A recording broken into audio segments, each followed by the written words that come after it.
Çapıq hamiləliyi ekrandan görsənir. Uşaqlıq boşluğu buradadır. Döl kisəsi isə düz çapığın altındadır.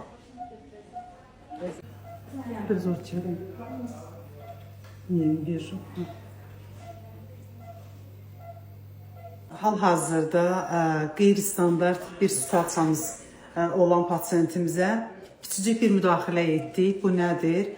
3 dəfə qeysəriyyə əməliyyatı keçirilmiş xanım hamilə qalır və hamiləlik çapığa yapışır. Yəni buna deyirlər skar hamiləliyi, yəni çapıq hamiləliyi.